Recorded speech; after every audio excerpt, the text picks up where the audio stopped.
points last night in the championship game, the fewest in a WBC title game in tournament history.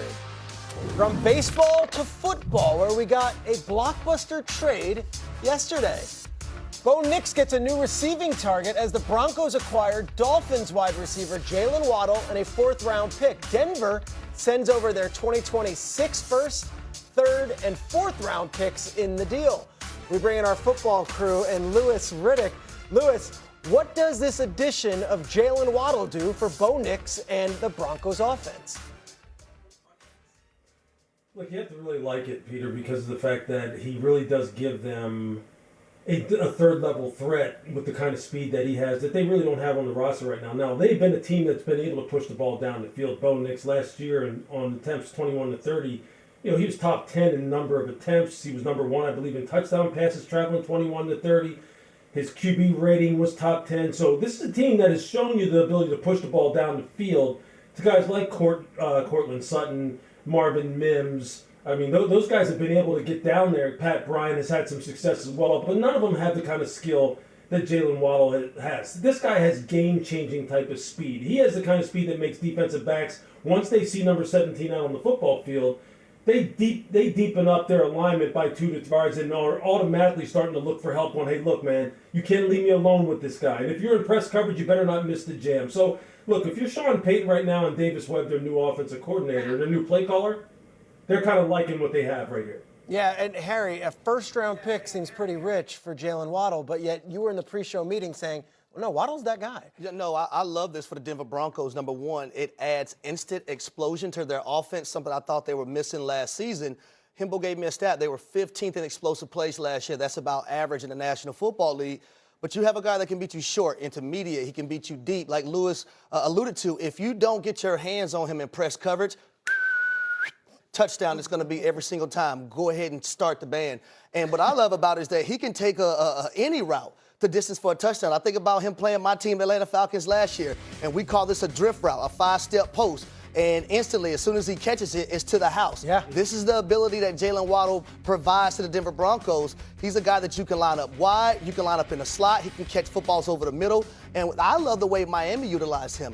We call these condensed splits. If you're a single receiver, nasty. If it's 2 receivers, classy. And you can put him in motion. You can utilize him in a lot of different ways. And I'll tell you this, if you're a secondary player and you're in your back pedal and you don't get out of your back pedal, you're also going to strike up the band in that capacity as well, too. Kmart, it was a first, a third, and a fourth. That's a lot. What does it say about what Denver's looking to do this year? So I'm glad that you finally brought up the compensation, because I think a lot of people are going to look at that compensation and say, ooh, that's pretty hefty. But the Broncos picking 30th. And now, you flip that pick, and now you've got a proven commodity. You have an instant playmaker, instant upgrade on this roster. Last season, Bo Nix completed less than 39% of his passes, 20 yards or more down the field. Not good enough. You look at an area of weakness, a lot of drops by their wide receivers last year. Bo Nix, a lot of inaccuracy. I love Bo Nix, but there was inconsistent play. And now here's Jaylen Waddle, who only helps to make Cortland Sutton better, because defenses can't just key in on Cortland. They say, oh, we got to pick our poison here. And this is a team that is all in. If it wasn't clear by Sean Payton getting rid of his OC, wide receivers coaches, other coaches, and promoting Davis Webb to play caller, that's huge. I would say this. A player like Jaylen Waddle forces a guy like Bo Nix to say, you know what, I have to be more accurate. Because if you hit a player of his caliber in stride, at any given moment, it can be a touchdown. So now you eliminate going on 10 and 12 play drives when it could just take a 4 or 5 play drive, because you have a player with that capability of taking it the distance. You talk about accuracy with Bo Nix.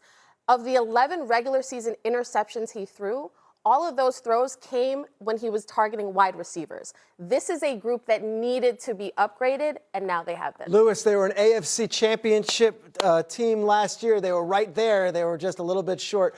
Does this trade get them over the top? It's very likely that it could, as long as Jaylen stays on the football field, as long as they're able to kind of utilize him with those deep shots in a very productive way. You know the defense is going to be good. You're going to assume that Bo Nix comes back from the injury, and he's going to continue to level up his play as well. And we'll just see what Davis Webb adds in terms of his ability to integrate the run game and the pass game, specifically the play-action passing game. If they can get that going, that's where deep shots come. So, look, I think this team is sitting right there, man. They really are. this could be one of those pieces that really does make them the favorite maybe in the AFC at the beginning of the season. I would also add to it, I think Jaylen Waddle is underrated as a route runner. You talk about someone who's already a low center of gravity to the ground, but getting in and out of breaks, sinking his hips, and being able to snap routes off in the blink of an eye, that's an underrated portion of his game that I think he's going to be able to provide for Bo Nix, being decisive in route running and understanding the quarterback, the understanding of when that receiver is about to cut things off. I think that's underrated with Jaylen Waddle. Put a quick button on it. If you're a Broncos fan waking up this morning, you're fired up for Jaylen Waddle? Oh, you're feeling great. You're jumping for joy saying that we're probably going to win the AFC West again. Okay, jumping for joy. Back to the madness we go. We got plenty more football later in the show.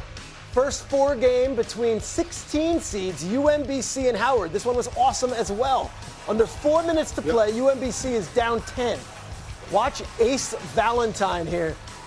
Says, let's get this thing going. Hits a 3 and a big one to cut it to 7. About 50 seconds left to go. UMBC is up 5. DJ Armstrong Jr.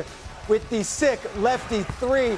Now it is only a 2-point game. UMBC coming all the way back. Under 20 seconds remaining. Shot clock winding down. At the buzzer, Bryce Harris, the fadeaway. Howard's up 4. Howard will go to the foul line. Isaiah Brown makes the first, misses the second. Here we go. Hayden Diggs pushes it up court. Gets the ball to Armstrong, who takes the 3. Oh, and just misses it. UMBC's season is over. Howard moves on. It is Howard's first NCAA tournament win as a school in their history. What a game it was. An ESPN Tournament Challenge. Men's and women's brackets are open.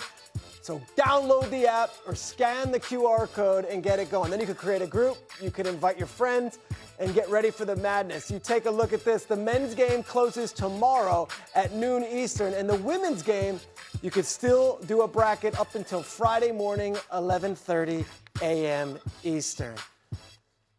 Here is where we stand right now. It is the Schrager 5, and the NCAA tournament goes big tomorrow. So I want to do a Schrager 5 list.